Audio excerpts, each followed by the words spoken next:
Jonny Athletic. Yeah. And he's on with Dan Barrero right now. Well. Dateline, who knew? It would be Dateline, Dallas, Texas, where, according to legend, I was fired for wearing Bermuda shorts. Not a true story, but like a lot of legends here, fan-related, nobody really even cares all that much about the truth. Jonny Athletic joins us via the Connecticut Water Systems Hotline. Here's the first question from the audience, Johnny. This is from a John in Hutchinson. Ask Johnny about his ex-burner account that he uses to compliment himself. Oh, man. Yes, that's right. There was one compliment that was thrown my way, I believe, last week. Mentioned that I was, I think, one of their favorite sports writers in the country or something like that. And so I said, thank you. And of course, as should be the case, my Twitter audience picked up on that and said, you must be making this up and just giving yourself compliments. And because he did spell my name right. And so that must have been the giveaway that I was out there just trying to kind of fluff my own feathers a little bit. Yeah. But, sometimes you got to do that just to get some confidence. I knew nothing about that. That's pretty interesting. Yeah. Well, you learn a lot. I've learned a lot of things today on the program. All right. So you're in Dallas to track Anthony. We're going to get to that part of the story in a minute. But I don't think I've asked you this in forever. A lot of people nationally have tended to assume or believe that the Wolves are going to be the team moved to the Eastern Conference once expansion is announced. Are you as certain of that? What are maybe some of the parameters of that? What are some of the behind the scenes dealings and negotiations you're hearing? Or do you think that that's done? The negotiation's over and it's going to be the Wolves because they want to move a good team or a good, healthy franchise to the Eastern Conference? Yeah, Dan. So I don't think it's just all set in stone yet that they would be the team to move. But from talking to people around the league, not just with the Timberwolves, but in the league office and with other teams that are just kind of trying to have these conversations, it certainly looks like they are in the pole position. If I could say that, I mean, certainly Memphis is further east than the Timberwolves. New Orleans is another candidate that could be moved east as well. But I think that a couple of things kind of are in the Timberwolves' favor right now. Number one is if they are the team that moves east, there's kind of a real natural clustering of teams that they could be grouped with when you talk about Milwaukee and Chicago and Detroit and Indiana, and kind of depending on how they divvy everything up. But there's just a nice little NFC North kind of grouping that they could be with, and then you stick New Orleans with the Texas teams, and there's just a lot of kind of easy geography that way in terms of grouping teams. But there is another thing, and I do believe that getting a star caliber player of Anthony Edwards type to go east, even if that might be a short term look, when you're making these decisions, it's true. These teams are going to be here for a long time. But like having a guy like Ant over there when the kind of balance of power from a star perspective is so tilted toward the West, I do think that might factor into the discussions as well. That would make the Wolves an attractive team to move over there. Do you believe? I mean, I think the commissioner has said 0 expansion teams is on the table. 1 expansion team is on the table, and 2 will be on the table as well. Do you think it's a deadlock cinch that it will indeed be 2? It feels like it will be 2, Dan. I mean, certainly there's already been a lot of talk about, the expansion fees that any group in Las Vegas and any group in Seattle would pay. And I think that one of the drivers of this decision to explore expansion and to really ultimately to go to expand is that every owner in the league would get a huge check. And so that would mean that you're talking about double the fees if you bring in 2 teams. And there's this debate about, well, would it be better for the Timberwolves and any other team to just stand pat at 30 teams, so then you'll get 1/30th of the TV revenue rather than 1/32nd. But if each team coming in costs $7 billion, yes, which is I think entirely possible, that's a $500 million check going to every team, and I think that would kind of be enough to sway people into saying, yeah, why don't we go with 2? Yeah, and again, the estimate's going to go anywhere from, I hear, from $7 billion to 10. 10 would sound high to me, yeah, given the Lakers, I think, were 10. But I was just mentioning, if you're Glenn Taylor and you feel like you've lost a couple of times, you lost when you sold the team at a discount price, I think he realized eventually, and then you lost in arbitration, and then you're going to lose again when the new owners are going to get $500 million as their part of the proceeds of the 30 teams for expansion. If it is, let's just say $8 billion a team, that's 2 teams, $16 billion. That's 3-time losing for. Not that anybody, again, Glenn Taylor's fine in terms of money. I don't think that's the issue, but I'm sure that's got to be in the back of his mind somewhere.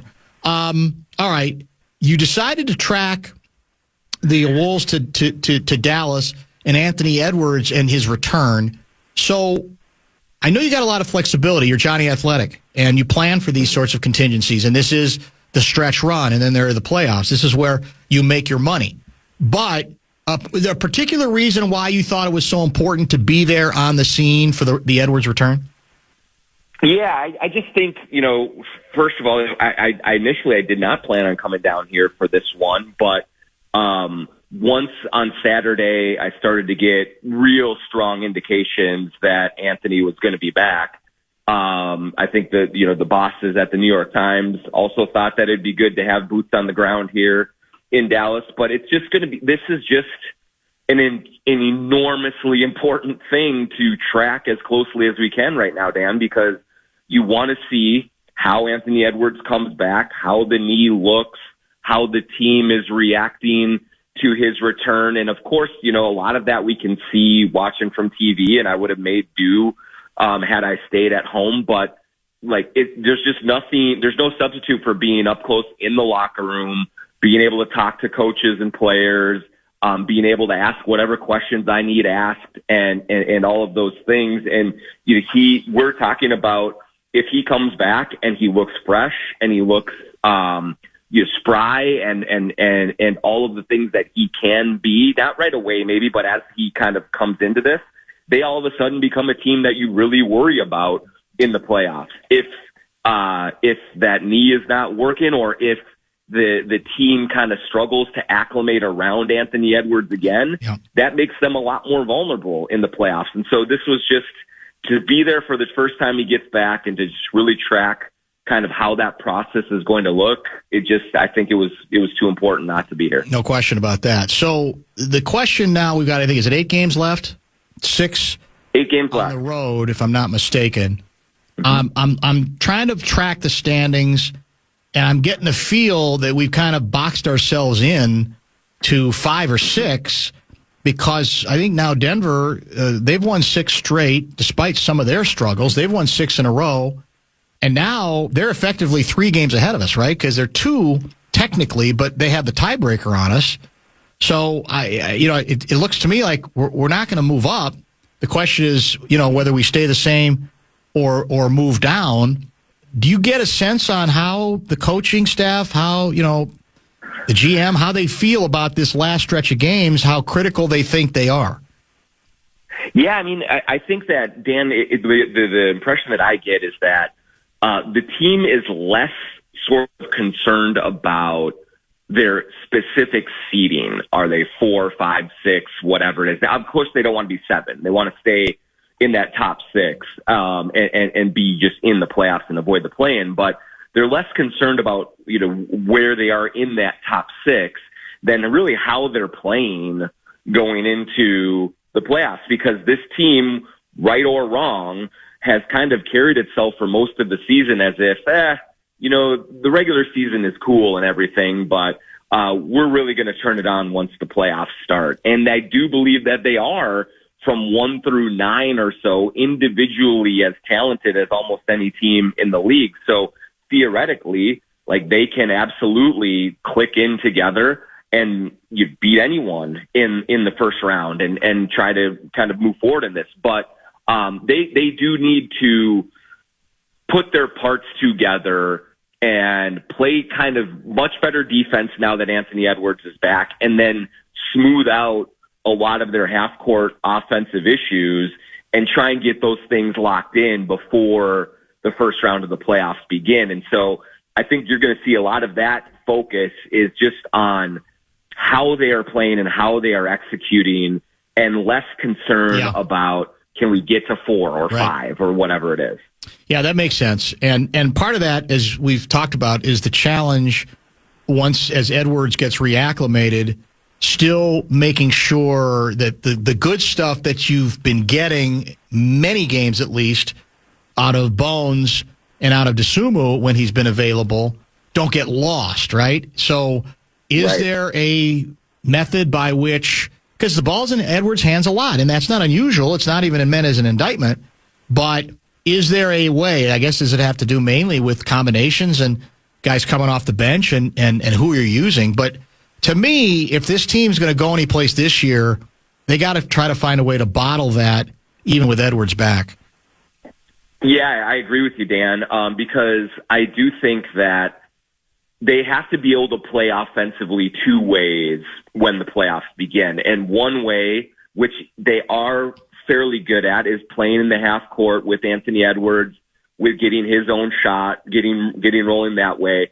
But what Bones and Io do is allow them to play in the open court, play in transition, and get easy buckets. And I think that the optimistic viewpoint, at least from inside the Timberwolves, is that while Ant was watching these last 6 games, first of all, he saw how effective Ant and Bones and Io can be in that regard. But then secondly, I do think that just giving them all of that responsibility and more shots and just more activity offensively may have allowed them to catch more of a rhythm than they were in when Anthony Edwards was out or was playing. And so I think that, they can maybe incorporate a little bit more because there's going to be more confidence with those guys, and Ant has seen it. And so maybe he will be a little bit more kind of open-minded to spreading the wealth around, and everything will come into place. But I do think that,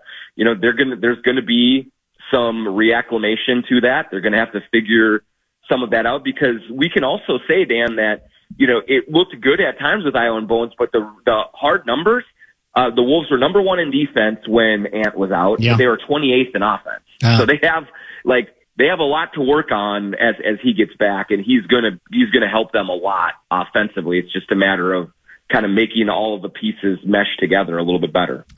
So what's the lowdown on Jaden? Do you think there is legitimate concern within the organization about him being available at close to 100% for the start of the playoffs, which is a ways off, remember, because we got basically close to 2 weeks left, and then we've got obviously the play-in week. So is there real concern there? Because they've obviously upped the ante on what the injury is. So what are you hearing on that?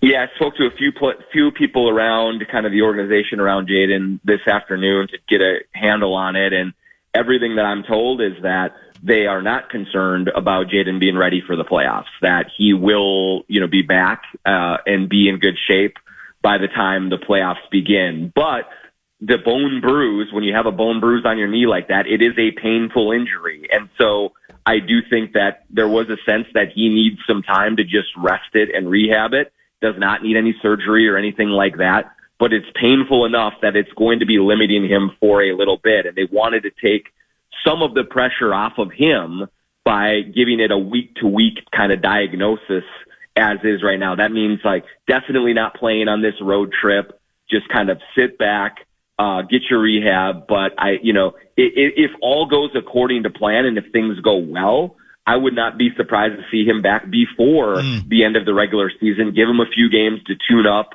before the playoffs begin. We will see how his body responds, but there are plenty of people that believe that, this is not any kind of major thing, and certainly not one that could keep him out for 3 weeks or a month and jeopardize kind of his availability at the start of the first round. Johnny, is DeSumo available tonight?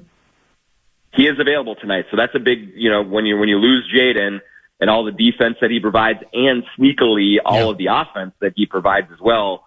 Getting Io back after a couple of games out is a big thing for them. I've not paid attention to the Mavericks in a while for obvious reasons. Is Cooper Flagg back playing? Have they shut him down? Where is he? They have not shut him down yet, so he's been playing. I honestly have to check tonight if he's available. You just never know night to night with some of these things, but he's been playing. It's been interesting. I think losing the Rookie of the Year battle to Tom Knipple, his fellow Dookie.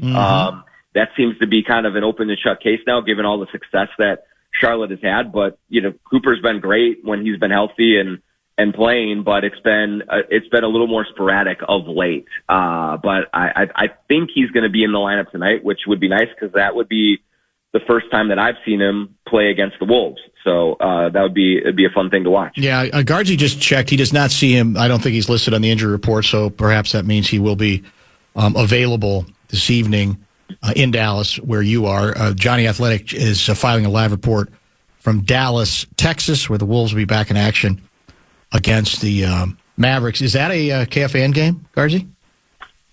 I would think it might is. be. Yeah. Yes. No Wild until Thursday. That's right. They got this time to regroup, and we're no rest for the weary. So that game will be on the flagship FM 100.3, The Fan. Couple league questions beyond the what we've already discussed. The blowback from the union regarding this belief that we need to revisit the 65-game minimum because it is affecting players who have undoubtedly legitimate big-time injuries. I think they cited Cade Cunningham, who, what did he end up with, a collapsed lung, was it? Or is it a punctured lung? I can't remember one or the other. Collapsed lung. So I think we all know why it was put in place. It was put in place because the players and maybe the organizations could not police themselves. I find it unfortunate, this condition, because a lot of these injuries are legit, right? These aren't load management players, but I don't know what you do about it. I think if you got to be philosophical about it and say, well, them's the breaks. It's too bad. It's unfortunate, but there is a reason. That decision, the original decision, was not made in a vacuum. So where do you think this is going to go? What do you make of it? Yeah, it's going to be interesting to see what happens with the league kind of looking at it in the offseason, because Adam Silver is on record saying, hey, I think that this minimum is working. It's getting more players to play. It's reducing load management, which I tend to agree with him with. Here's the other sticky wicket that the players are in. They collectively bargained with the league on this number of 65 games. And so they agreed to this. And it is unfortunate this year that so many guys have been hurt.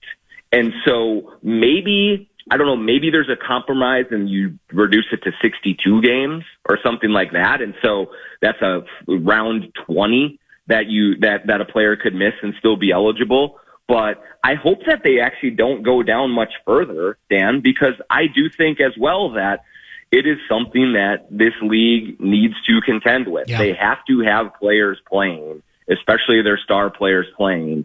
And if one season there is a particularly high number of star players who are ineligible, that is unfortunate, but I think you got to look at the greater good with it and see if overall it helps the load management issue, which I believe is the biggest issue this league faces on a day in and day out basis. And so I'm not sure what exactly they will come to in terms of a compromise or a change, if they make one at all. But I wouldn't be too reactionary on this, because I, like Adam Silver, believe that it has been effective in getting more players to avoid some of those nights where, you know what, this is a good night to take off. I'm just going to take it off, because I think that's a bad look, and it's a bad thing for the fans as well. Do we know who's starting tonight? Is it going to be Conley again, or is it going to be Io back in the lineup?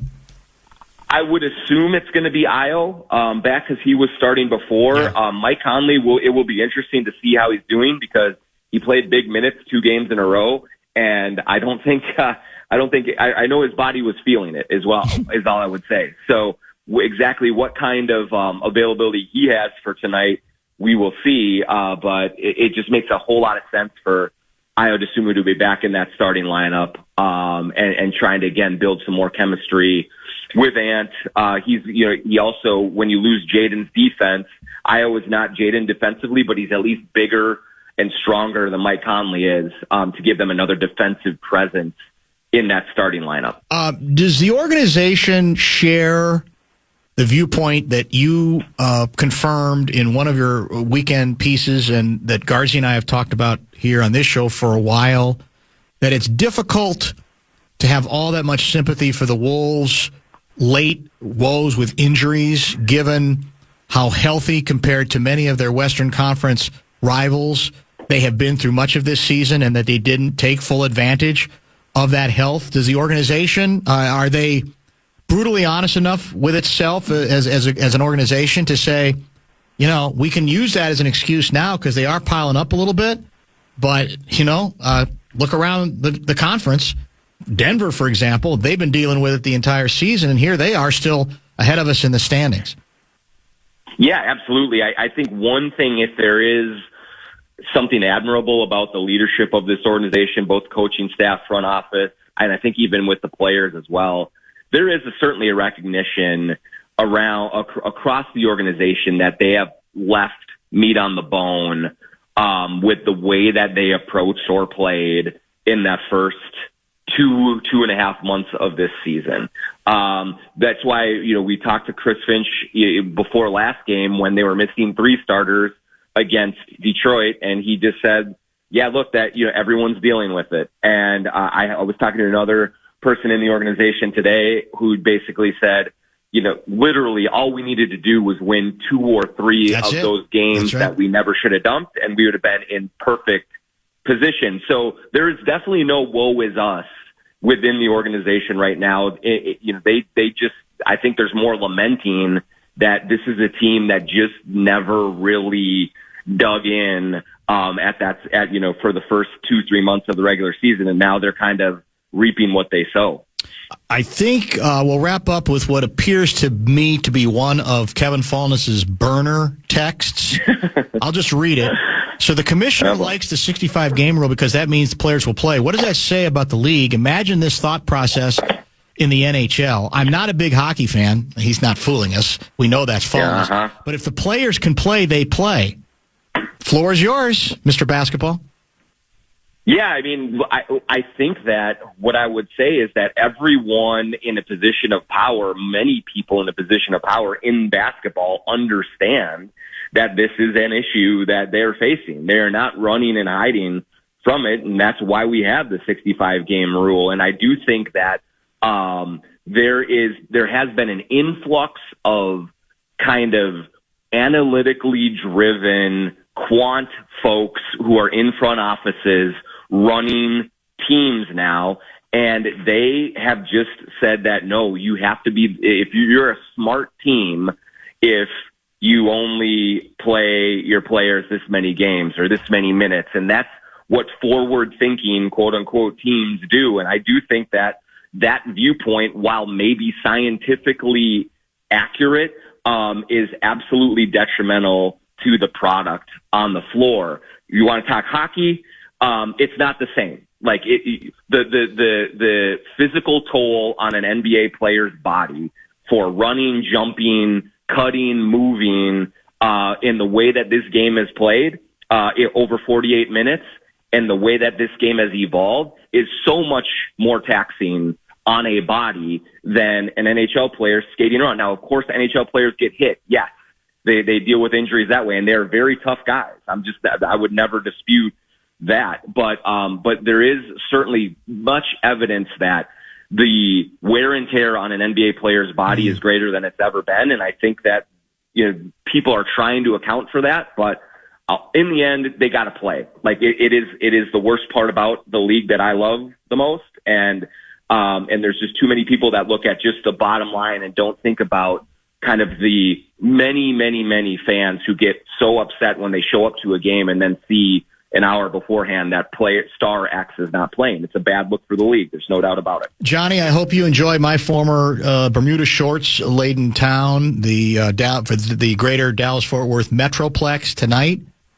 I hope you get accomplished what you want this evening, and we will be in touch as soon as next week, if not sooner. Had some great Tex-Mex for lunch. I think I saw a billboard that said former home of Dan Barrero, coming in. So, I mean, I feel your presence around here. It's just impossible not to. Johnny, I am so forgotten that when the Dallas Morning News sports department had some kind of, I don't know if it was like 20-year anniversary. They put out like basically a special section. There were two writers who were not even mentioned in it. Gary Myers was one, and I was the other. And I was the first guy, Dave Smith. Dave Smith was the guy, the big shot sports editor who used to run the Boston Globe and the Washington Star. I was the first guy he hired in the big revolution. Yeah. And that's how far out of pocket I am, man. It's long. It was a good run, but it was many, many decades ago. Hey, that's just bulletin board material for you, though. Like, as you've risen up to where you are in the radio world, like, you did it on spite. You did it on motivation that. That's exactly right. Using that to fuel you. Used it for decades and decades. There's no question. Have fun tonight. We'll be watching and listening right here on The Fan. Thank you. Thanks, Dan. Bye. That's the one and only John Krasinski, who is just getting... Well, you can imagine the hockey community reaction to the Johnny comparison regarding the labors, the challenges, the physical and mental challenges of being a pro hockey player as opposed to a pro basketball player. We'll get to some of that. We'll get to a couple of other controversial items, and I'll give you the very latest microwave update when we can. Wolves. Feel the energy of the state of hockey, and I think we're about to in the inbox. Minnesota Wild Hockey's back at Grand Casino Arena. Don't miss the speed, the hits, the roar of the crowd. Next game's Thursday. Get your tickets now at wild.com/tickets.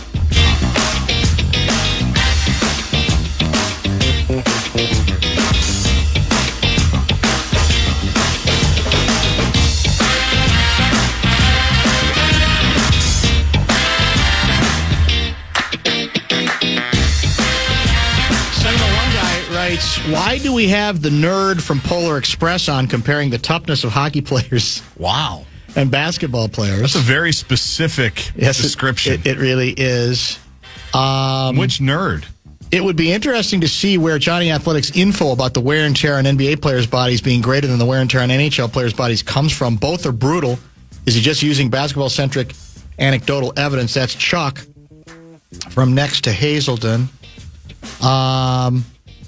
Jonny Athletic plus the theory that NBA players experience far more physical damage than NHL players.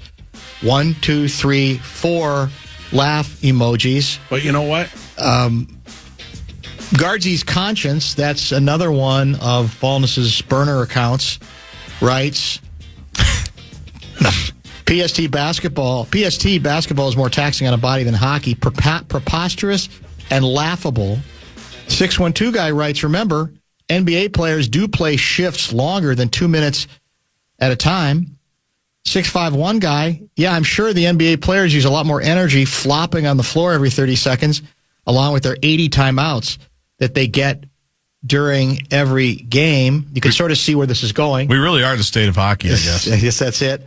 Hockey community is going to lose their minds over Johnny saying NBA players are games are more taxing on players' bodies than NHL games, and I am here for all of it.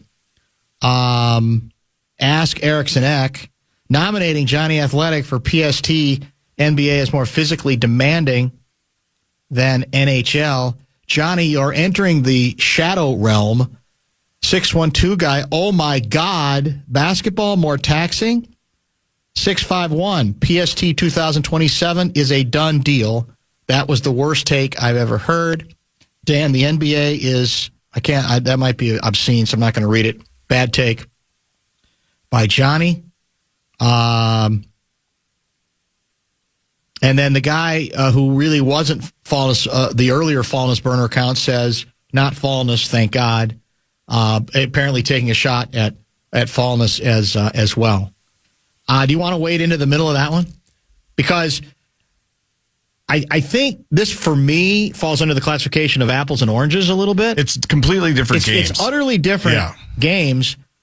I do think, and it got a little heated when you were gone with me last week on this subject, I do think because we have the tanking issue, because we do have a load management trend that necessitated the 65-game minimum rule at the very start of it, that people mistake those problems, which I think the league is attempting to at least address, with, oh, it's such an easy game, and there's really not that much effort when players are playing, being exhibited. And again, it doesn't help you when you have teams that want to lose and routinely are losing by, not just losing, but losing by 20, 30, or 40 points. Right. Being rewarded for it, too. I don't know what to tell you if you believe that playing professional basketball is not an extremely taxing endeavor to the body and the mind, especially at the pace with which it's more recently played, I think. That goes back to, I think, a belief that you just don't like basketball, which is not illegal, but that is what really is driving some of the people who tend to dismiss the effort, the physical effort that's involved with the greatest basketball, in terms of just physical talent, the greatest talent in the world. I think there's a middle ground between the people that say they expend all that energy flopping all over the place, like the one texter did. Exactly. And the Steve Kerr approach of going, you guys don't even understand how difficult this thing is right now. Like, the truth is somewhere in the middle. Like, we all recognize it's probably harder to play than it's ever been, and it probably is more taxing, and guys are playing longer and all of that. But I still don't think it's asking too much to not do the tanking, load management, all the things that we've gone over. Yeah, but it is an absolutely grueling game, and it's true. Hockey players aren't out there the same amount of time. I mean, look at, for example, how many ACL injuries, compare at least this one type of injury in the NBA to hockey, and I don't even think it's close. Now, that doesn't mean hockey is a sissy game. It doesn't mean it's soft, but it just means that there's a grueling aspect to this, that just because there's stops and starts with a whistle that are different from hockey, where once the action gets going, it can go for a while. I mean, it ends up becoming sort of this silly battle of which game you like better. That's the truth of it for most people. It's they're going to tend to not really analyze this in any sort of detached scientific way. It's, I can't stand basketball. They never try. I see them, even though the people who generally say that watch one game a year, maybe. And or they watch the Wolves for 3 months of the season. Well, that could be true. That could be part of it as well. Speaking of the hockey community, here's what I will say. Yeah. Because I got somebody now saying hockey is by far more taxing on the body. That I categorically reject. I at the very least, I'm more in the gray area of it's apples and oranges in terms of the type of taxing done on the body. But I couldn't disagree more with the notion that hockey is far more taxing on the body. That's somebody who just wants to believe that because it's probably Gaardsy's conscience. But go ahead. An olive branch to Gaardsy's conscience, or at least a congratulations or something. I'm not sure what it is. But as I'm in Sacramento flying home on Saturday, I see the Kevin Fallness tweet for Beyond the Pond, where they have both of the new Gopher hockey coaches. They've got representation from basically all the NCAA regional sites with huge games. If you are a hockey fan and you're not listening to that show, as Glenn Mason would say, you're wrong. Like, how do you do better than that lineup? No, that's a good lineup. You know, they'll mix Russo in. Obviously, Micheletti's involved. He wasn't this past Saturday because he was working. I'm sure there's some very tough questioning during both those interviews. Well, what are you going to ask the new coaches? Well, I mean, who's the Gopher coach? Brett Larson? I'd ask him about his record. The record's not. I mean, it's. I actually stood. This is the irony of me being ripped. Also now, me being lumped in with Johnny and being ripped by the hockey community. I stood up for the hockey hardcores who have shown less than great enthusiasm for the hire, which doesn't, by the way, mean it's a bad hire. But I I actually stood for them and said, you're allowed to not necessarily be overjoyed or to say, well, could there have been a different way to go? Or really, is this what you want to do? Because they're all getting ripped. Well, you guys are unrealistic. What do you want? You wanted the old guy, you wanted the other guy, Motzko, out, and now you're unhappy with who they got. That was basically the Lavelle position. I'm going, well, you can think both things. You can think, and I wasn't calling for Motzko's head by any means, but the smiling assassin obviously was. Or at least he urged it, I think, based on what we know, think we know regarding Mutual. But I just, I'm half kidding, obviously, about the questioning. Somebody's new. It's not like you're going to pound away at them. But is it, we're in the hockey community, has there been a feeling a long time that whenever you have another hockey opening, that's the guy you got to go get? I don't think that was the thinking.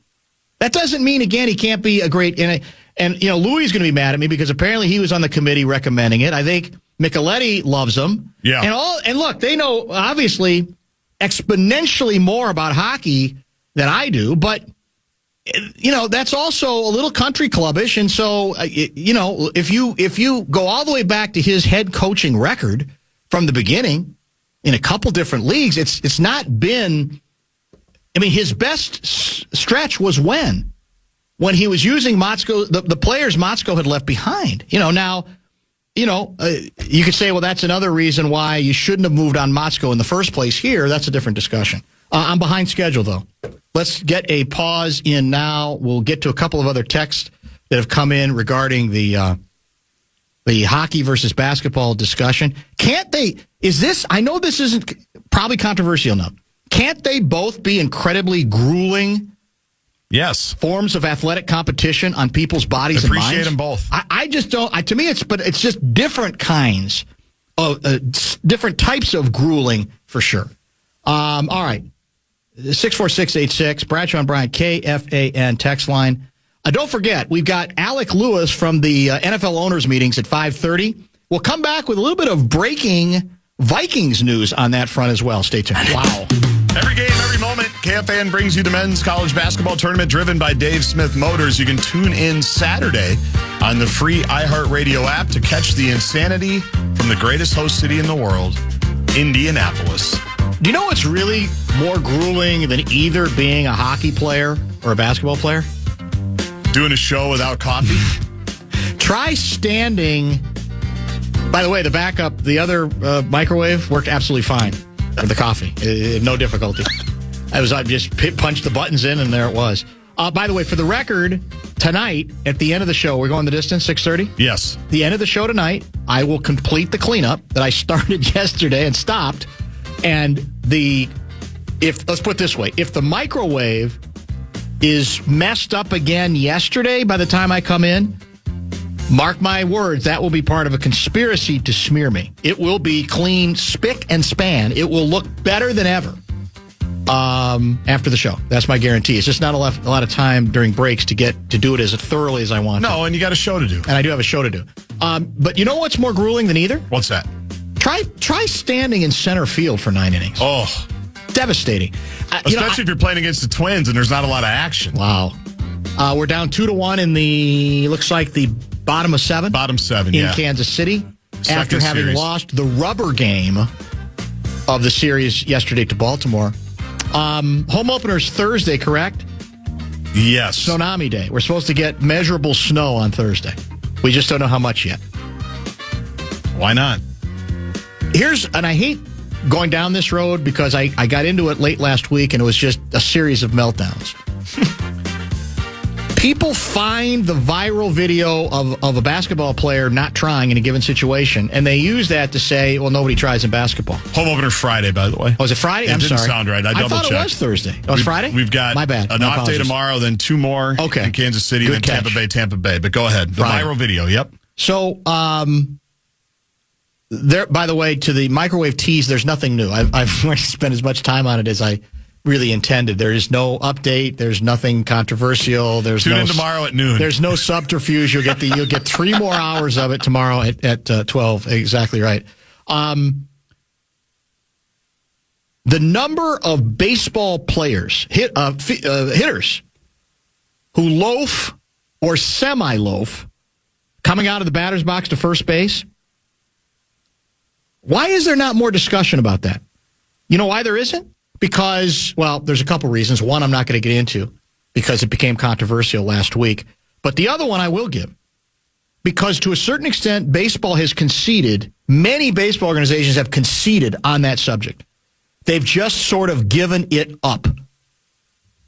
And the point I'm making is to pretend that basketball is the only sport in which we ever see less than maximum effort is demonstrably false.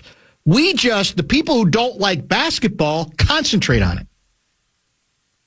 And it's also easier to see in a basketball game than, let's say, on an offensive line where you whiff on your block. Harder to see that in the group unless it gets isolated on the replay. Right. And the individual ends up getting a sack on the quarterback. So trust me, if you live with that delusion, you are delusional, but you want to believe it because you don't like the sport, which is, again, legal. I would just say pick your reasons better or don't bother with some of those reasons. Real quick, it probably is going to be part of the top 5 of 5 anyway, but I teased it, so let's get to it. The Vikings announcing, I think Rob Brzezinski made this official, that the Vikings will pick up Jordan Addison's 5th-year option, the wide receiver, and that, of course, means he's back as presumably the number 2 receiver behind Justin Jefferson. Maybe not a big surprise, but worthy of mention. Maybe more details to come on the top 5. This will get them going. This is from Tinfoil Hat Guy from Harris, Minnesota. Hockey players can't even stay on the ice for longer than 30 seconds. Meanwhile, some NBA players can play all 48 minutes, playing elite offense and guarding the best athletes on the planet. It's the NBA, and it's a case closed. Hockey fans are so sensitive. Well, that part's true. That's been proven. Only difference between basketball and hockey is toughness. Hockey players have the edge, major edge in toughness. Love both sports, equally tough on the old body. Johnny's right. The skates do most of the work in hockey. One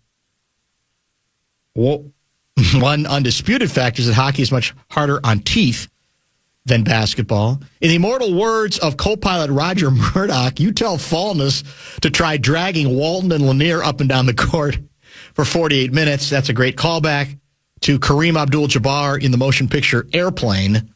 Thank you for the memories. Thank you for the great time. We love you, Dan. Because that cliche was out then. Kareem doesn't try hard on defense. This is very scientific. People who don't understand the differences between playing hockey and basketball don't understand energy systems our body uses for either sport. Hockey is highly anaerobic.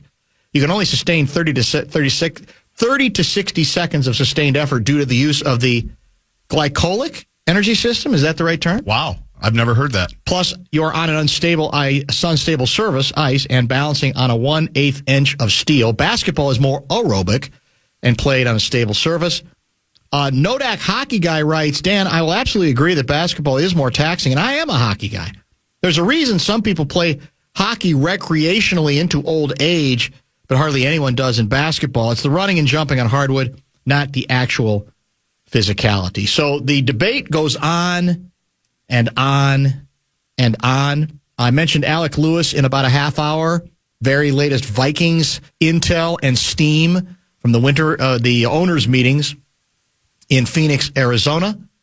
What do we have for top 5? A lot. We've got the Twins in action. Anthony Edwards is back. March Madness. KOC at the owners' meetings. Some good news for Gopher men's basketball as it pertains to next year. It is a full slate.